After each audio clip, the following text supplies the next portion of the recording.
Alice আল ইসলামের পর এবার বাঁহাতি স্পিনার আরাফাত সানির বোলিং অ্যাকশন নিয়ে সন্দেহ প্রকাশ করা হয়েছে। দুজনেই এবার বিপিএলে খেলছেন চিটাগং কিংসের হয়ে। আরাফাত সানির বোলিং অ্যাকশন নিয়ে এই প্রথম প্রশ্ন ওঠেনি।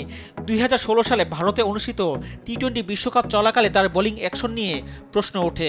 পরে বোলিং অ্যাকশন পরীক্ষায় ব্যর্থ হয়ে নিষিদ্ধ হয়েছিলেন তিনি। আরও পরে অবশ্য অ্যাকশন সূত্রে বোলিং করার অধিকার ফিরে পান আরাফাত সানি। 1 ফেব্রুয়ারি লিগ পর্বের শেষ ম্যাচে ফরচুন বরিশালের বিপক্ষে 24 রানে জয় পায় চিটাগং কিংস।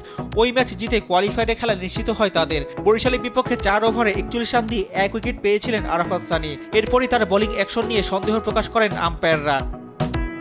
অভিযুক্ত হলেও বল করতে বাধা না থাকায় গতকাল কোয়ালিফায়ারে বরিশালের বিপক্ষে চিটাগংয়ের একাদশে ছিলেন তিনি। 2 ওভার বলও করেছেন।